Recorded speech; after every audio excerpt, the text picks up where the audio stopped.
새벽에 나오신 모든 분들에게 하나님께서 말씀의 능력과 기도응답 주시기를 소망합니다. 오늘 말씀 속으로 한번 들어가 볼까요? 말씀으로 가보시면 지혜에 대한 이야기가 많이 나오죠. 잠언은 참 지혜에 대해서 계속해서 권면을 하고 있는데요. 우리가 말씀 세 구절을 한번 살펴보고 본문 속으로 들어가 보기를 원합니다. 먼저 골로새서 2장 3절 말씀인데요. 그 안에 그리스도 안에는 지혜와 지식의 모든 보화가 감추어져 있느니라 라고 사도 바울이 알려주고 있습니다. 여러분, 자녀를 지혜롭게 만들고 싶다, 지식 있는 존재로 만들고 싶다 하면 예수님을 잘 믿게 하면 됩니다. 정말 예수님을 잘 믿게 만들면 말씀을 읽게 되고, 말씀을 읽다 보면 말씀 자체이신 하나님 예수 그리스도를 만나는 은혜가 있다는 것이죠. 분명하게 표현되어 있지 않습니까? 감추어져 있다고. 감추어진 것은 무슨 뜻이죠? 발견되기를 바란다는 것입니다. 감추어져 있다는 것은 누군가 발견해서 그것을 차지하는 사람의 것이 되죠. 그래서 우리 자녀들도 말씀이신 그 지혜와 지식의 모든 부활을 갖고 계신 예수님을 발견해서 자기 것으로 삼을 수 있도록 말씀 묵상 훈련을 지금부터 부지런히 시켜야 됩니다. 야고보서 1장 5절 말씀도 같이 한번 읽어볼까요? 너희 중에 누구든지 지혜가 부족하거든 모든 사람에게 후히 주시고 꾸짖지 아니하시는 하나님께 구하라. 그리하면 주시리라. 여러분, 지혜가 부족하다고 느끼면 어떻게 해야 된다고 나옵니까? 야고보 사도는 구하라는 것이죠. 하나님께 구하라. 그러면 주신다는 것입니다. 우리는 걱정만 하고 염려만 하지 구하지는 않는 것 같습니다. 그런데 야고보 사도가 분명하게 권면합니다. 지혜가 부족하다고 느끼면 하나님께 구해라. 그럼 하나님이 주신다는 것이죠. 우리 야고보서 3장 17절 말씀도 같이 읽어볼까요? 오직 위로부터 난 지혜는 첫째 성결하고 다음에 화평하고 관용하고 양순하며 긍휼과 선한 열매가 가득하고 편견과 거짓이 없나니. 아멘. 그래서 우리는 지혜를 얻게 되면 위로부터, 하늘로부터 난 지혜를 얻게 되는데, 그 지혜의 특징은 첫 번째 성결하게 된다는 것입니다. 거룩함을 유지하게 되고요. 그 다음에는 주일에도 말씀드렸지만 화평하게 되죠. 그리고 관용, 양순, 긍휼과 선한 열매가 가득한데 그 다음이 중요합니다. 편견과 거짓이 없다는 것입니다. 좌우로 치우치지 않고 말씀 가운데 올바로 진리를 분별해내어서 진리의 길에 서게 된다는 것이죠. 한국이 이렇게 어려운 이유는 위로부터 온 지혜가 없기 때문에 다툼이 있고 또 좌우에 치우쳐서 맹목적인 추구만을 따라가는 그런 사람들이 많기 때문입니다. 그래서 우리 교회들이, 성도들이 깨어서 기도하고 하나님의 지혜, 위로부터 난 지혜를 얻어야 이 세상을 이끌어 갈 수 있습니다. 새벽 기도에 나오신 모든 분들이 기도 가운데 지혜의 보화이신 근원이신 주님을 만나고 나날이 지혜로워지시기를 진심으로 축원합니다. 한번 자신에게 고백해 볼까요? 나는 날마다 지혜로워지고 있습니다. 해볼까요? 시작. 나는 날마다 지혜로워지고 있습니다. 여러분 믿으십니까? 지혜로워지지 않으면 뭔가 문제가 있습니다. 여러분이 이렇게 새벽에 나와서 말씀을 묵상하고 주님을 만났는데 지혜로워지지 않는 건 지극히 비정상이죠. 그래서 여러분, 지혜이신 하나님을 만나서 여러분의 가정의 문제, 인간관계의 문제, 우리 자녀의 문제를 하나님께 맡기고 그 속에서 길을 발견할 수 있어야 됩니다. 그게 성경이 우리에게 주고자 하는 진정한 복이고 또 평안의 길이기도 합니다. 이제 말씀을 한번 들어가 볼까요? 1절 말씀인데요. 지혜로운 여인은 자기 집을 세우되 미련한 여인은 자기 손으로 그것을 허느니라 라고 나와 있습니다. 많은 사람들이 세우려고 노력합니다. 자기 인생을 세워보려고, 집을 세워보려고, 자녀를 좀 어떻게 잘 세워서 명예와 부를, 권력을 좀 누리고 싶습니다. 근데 여러분, 성경의 1절을 보니까 두 종류의 사람이 나오죠. 세우는 사람이 있고 허는 사람이 있습니다. 여러분, 이게 놀랍죠? 다 세상 사람들은 세우기를 원하지 악한 사람도 헐고 싶지는 않습니다. 근데 여러분, 누가 자기 집을 세우고 누가 스스로 그것을 허물어뜨립니까? 지혜로운 여인은 그것을 세우는데 미련한 여인은 그것을 헌다는 것입니다. 물론 여기서 여인으로 표현되어 있긴 하지만 여러 가지 해석이 가능합니다.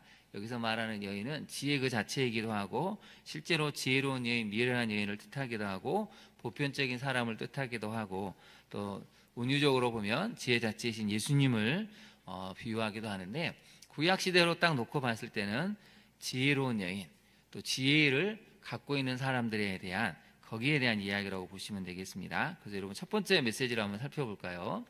집을 세우고자 하는 사람은 여호와를 경외하면서 말씀의 길을 따르는 사람이라는 것입니다. 여러분 본문에 등장하는 미련한 여인도 자기 집을 세우고 싶죠. 미련하고 악하더라도 스스로 집을 허물어뜨리고 싶은 사람은 없습니다. 근데 왜 성경은 굳이 미련한 여인은 자기 손으로 그것을 한다고 말할까요? 여러분 지혜로운 여인은 자기 손으로 세운다는 표현이 없습니다. 미련한 여인만 자기 손으로 그것을 한다는 것이죠.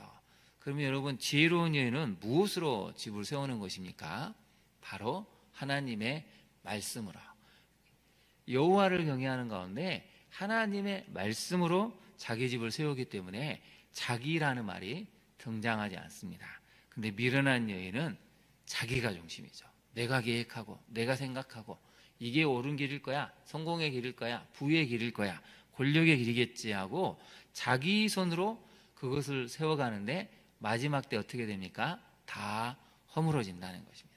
심판의 때 여러분 다 허물어지기도 하고 세상을 살아가면서 자기 손으로 하려는 사람들의 특징은 교만함이죠. 이기심이죠. 탐욕에 절어 있습니다. 그 하나님이 중간중간 심판하시면 그렇게 높이 쌓았던 것들이 허물어진다는 것입니다. 그래서 여러분 집을 세우려고 할 때 우리는 하나님을 경외하면서 말씀의 길을 따라가기를 힘쓰고 애써야 합니다. 그럴 때 하나님이 우리 집을 세워주신다는 것이죠. 적용을 한번 해볼까요? 먼저 시편 127편 1절을 한번 보겠습니다. 시편 127편 1절을 보시면 같이 한번 읽어보겠습니다. 여호와께서 집을 세우지 아니하시면 세우는 자의 수고가 헛되며 여호와께서 성을 지키지 아니하시면 파수꾼의 깨어 있음이 헛되도다. 헛되다라는 단어가 두 번 나오죠. 여호와께서 집을 세우지 아니하시면 세우는 자의 수고가 헛되다는 것입니다. 그래서 잠언 14장 1절에 알려주죠. 미련한 여인이 스스로 자기 집을 허문다는 얘기가 그것입니다. 하나님이 집을 세워주지 않고 자기 힘, 자기 능력 그리고 온통 탐욕과 제약에 물든 마음으로 세우려고 할 때 그 모든 수고는 헛되다는 것입니다. 그래서 여러분 우리는 하나님을 믿고 있기 때문에 기도하셔야 됩니다. 하나님 저의 집을 세우고 싶습니다. 우리 자녀의 집을 세우고 싶습니다 하면 늘 말씀으로 분별하고 기도하는 가운데 세우기를 힘쓸 때 하나님이 집을 세워주신다는 것이죠. 적용을 한번 해보겠습니다. 나는 집을 세우는 자입니까? 스스로 허는 자입니까?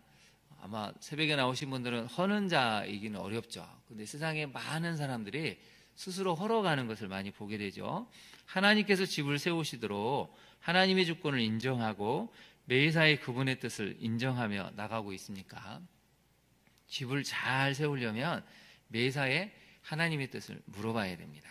그럴 때 하나님이 길도 보여주시고 돕는 손길도 보내주시고 필요한 것들을 공급해 주십니다. 기도할 때 하나님이 길을 여시는 것이죠. 기도할 때 우리가 구체적으로 무엇을 행동하고 또 어떻게 말해야 될지를 알게 하십니다. 여러분 기도한다고 해서 그냥 가만히 있으라는 게 아니고 기도할 때 무엇을 말해야 되고 행동해야 될지를 가르쳐 주시는 것입니다.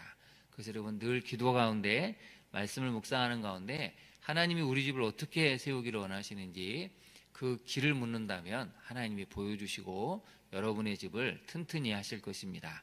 새벽에 나온 우리 모두가 여호와께서 집을 세우시는 믿음의 가문이 될 수 있는 복을 누릴 수 있기를 진심으로 축원합니다. 두 번째를 한번 살펴볼까요?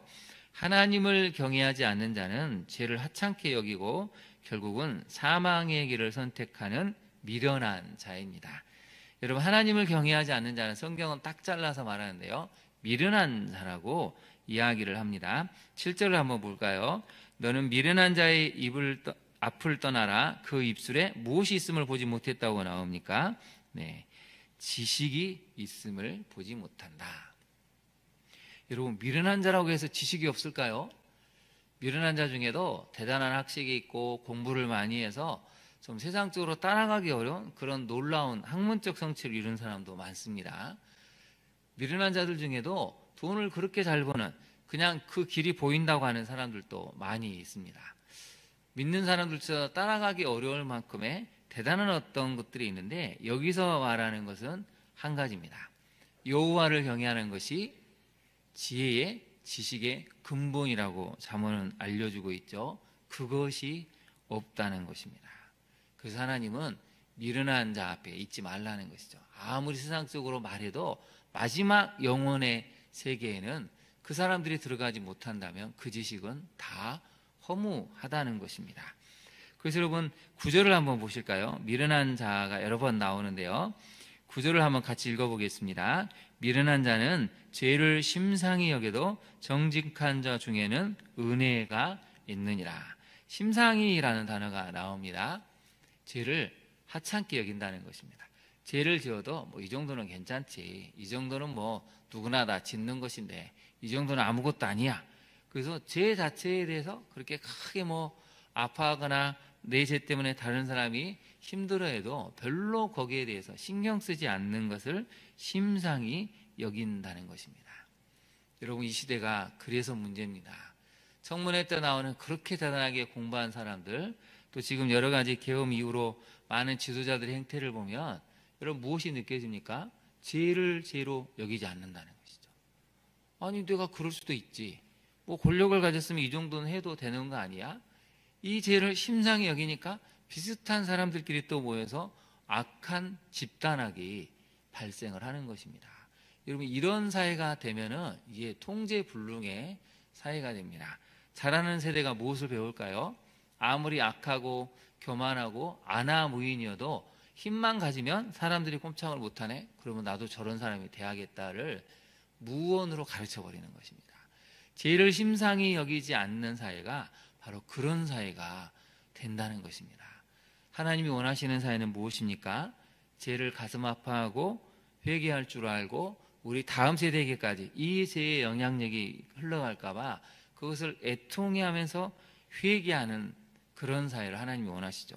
그런 사회가 있는 사회는 지혜로운 사람들이 모여 있다고 오늘 알려주고 있는 것이죠.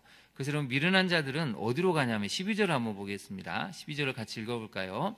어떤 길은 사람이 보기에 바르나 필경은 사망의 길이니라. 제가 이 청년 시절에 이 구절을 정말 많이 묵상을 해봤습니다. 어떤 길은 분명히 옳은 길이죠. 사람들이 봤을 때는 올바로 보입니다. 여기에 가야 뭐가 있을 것 같습니다. 그런데 마지막은 어떻게 됩니까? 사망의 길입니다.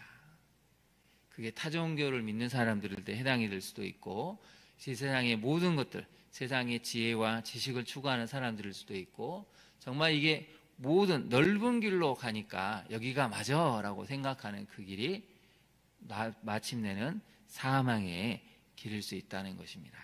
그래서 여러분 우리는 말씀을 붙들어야 될 이유가 여기에 있습니다. 어떤 길은 사람이 보기에 바르다는 것입니다. 그런데 핵심이 있죠. 거기다 네모를 쳐보실까요? 사람이 보기에죠.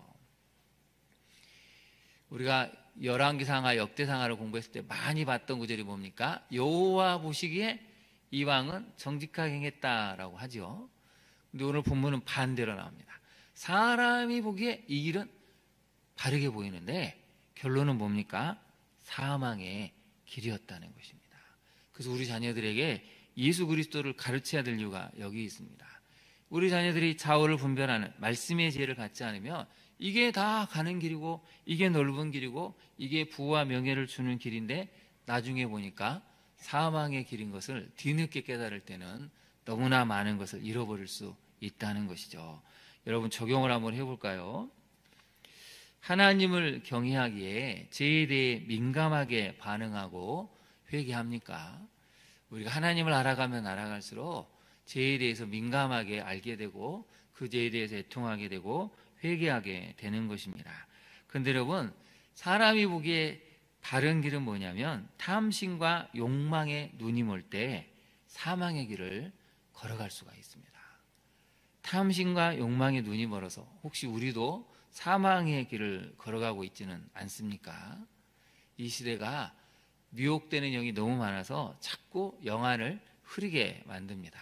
이게 옳은 길인 줄 알고 열심히 가는데 나중에 보니까 아니었다는 것을 깨닫게 되는 것이죠. 저도 목회하면서 그런 분들을 참 많이 만났습니다. 목사님, 제가 왜 그때 그랬는지 모르겠습니다.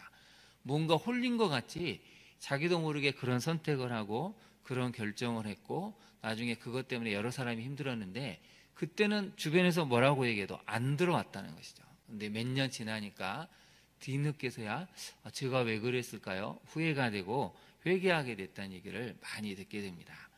그분들도 여러분 한순간에 그런 욕심, 탐심, 또 죄의 유혹이 오니까 순식간에 여기에 들어가 버린 것이죠. 여러분, 사람이 보기에 바른 길이 아니라 여호와 보시기에 바른 길을 걸어가시기를 바랍니다. 그것이 우리가 생명의 길을 걸어가는 것이고 하나님이 우리를 살리실 수 있는 길로 들어가는 것입니다.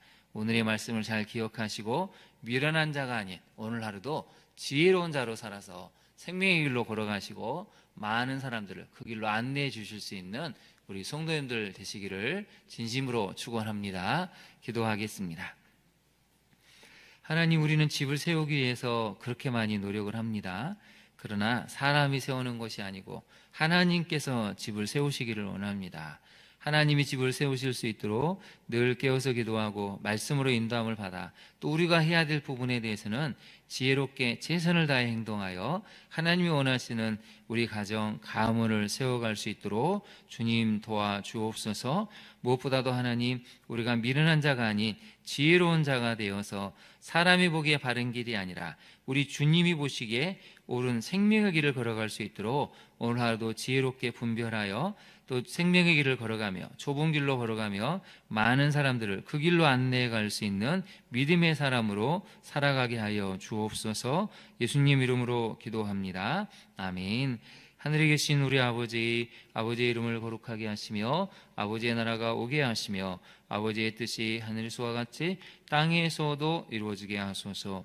오늘 우리에게 일용할 양식을 주시고 우리가 우리에게 잘못한 사람을 용서하여 준 것 같이 우리 죄를 용서하여 주시고 우리를 시험에 빠지지 않게 하시고 악에서 구하소서. 나라와 권능과 영광이 영원히 아버지의 것입니다. 아멘.